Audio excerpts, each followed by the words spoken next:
Bismillahirrahmanirrahim. Assalamualaikum warahmatullahi wabarakatuh.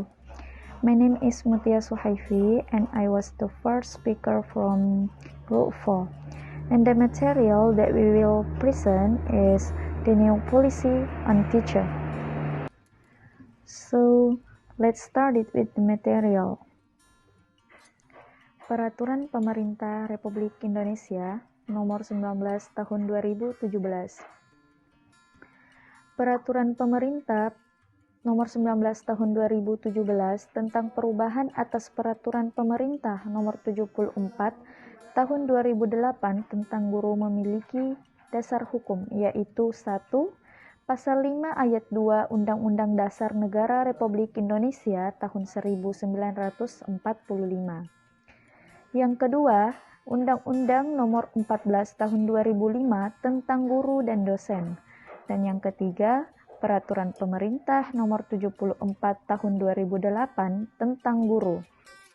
Berikut penjelasan umum Peraturan Pemerintah Nomor 19 Tahun 2017.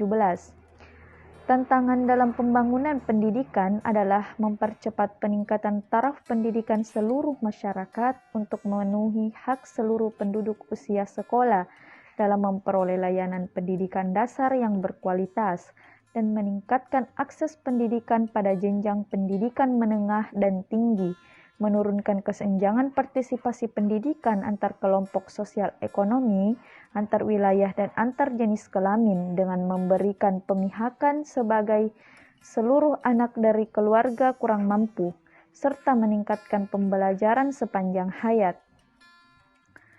Adapun tantangan yang dihadapi dalam pelaksanaan tata kelola pendidik dan tenaga kependidikan, di antaranya 1.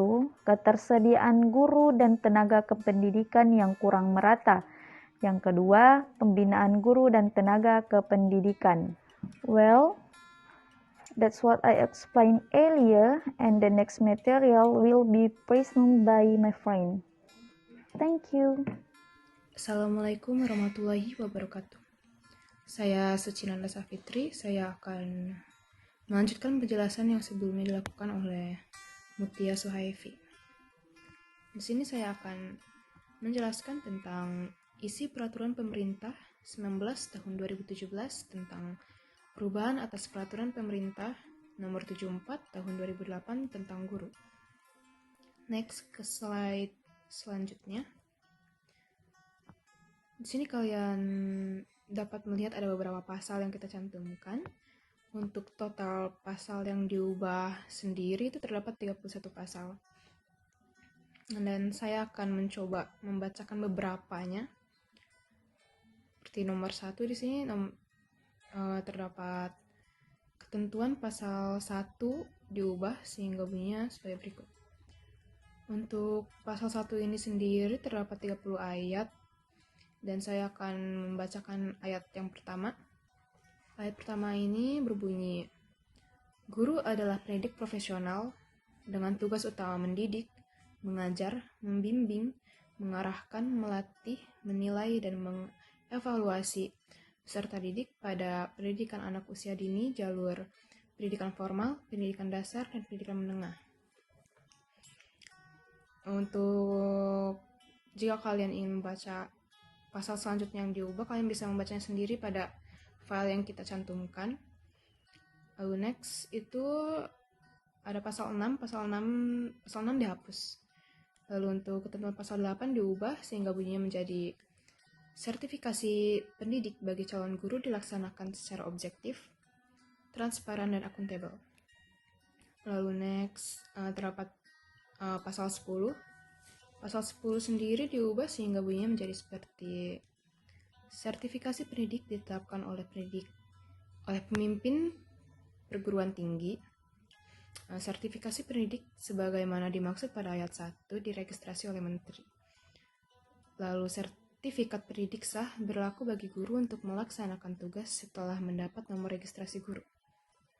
Calon guru memperoleh lebih dari satu sertifikat pendidik tetapi hanya dapat diberi satu nomor registrasi guru. Lalu next terdapat pasal Di antara pasal 10 dan pasal 11 disisipkan satu pasal, yakni pasal 10A, yang mana bunyinya kalian bisa lihat sendiri pada file yang kita cantumkan di sebelah. Lalu untuk pasal 12 dihapus. Lalu terdapat pasal 13. Pasal 13 juga diubah. Saya akan mencoba membacakan beberapanya.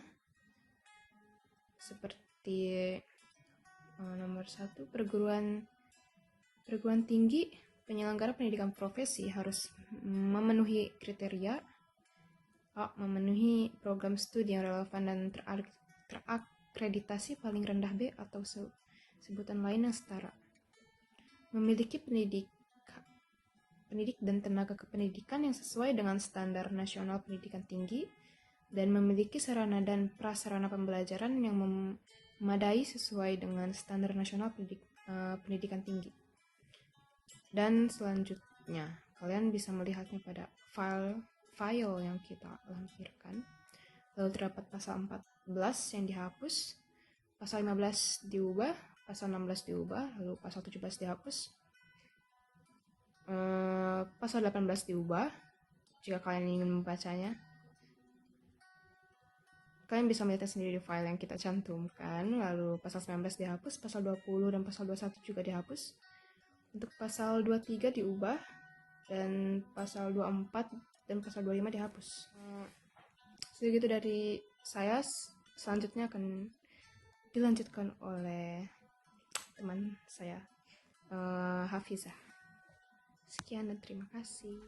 Thank you for the opportunity. I'm Hafizah as the third speaker or the last speaker of this group, and I'm going to continue the explanation about our material. Selanjutnya ada beberapa pasal yang dihapus seperti pasal 26, pasal 27, pasal 28, dan pasal 29. Kemudian ketentuan ayat 1 huruf A, huruf B dan huruf C, serta ayat 3 pasal 52 diubah sehingga berbunyi sebagai berikut. Untuk penjelasan pasal 52, untuk ayat 1 sudah cukup jelas. Kemudian ayat 2, istilah tatap muka berlaku untuk pelaksanaan beban kerja guru yang terkait dengan pelaksanaan pembelajaran. Kemudian, beban kerja guru untuk melaksanakan pembelajaran paling sedikit 24 jam tatap muka dan paling banyak 40 jam tatap muka dalam satu minggu tersebut merupakan bagian jam kerja dari jam kerja sebagai pegawai yang secara keseluruhan paling sedikit 37,5 jam kerja dalam satu minggu. Dan untuk ayat 3 ini sudah cukup jelas. Selanjutnya, ketentuan pasal 54 diubah sehingga berbunyi sebagai berikut. Untuk pasal 54 terdapat 4 ayat, dan untuk penjelasannya semuanya sudah cukup jelas.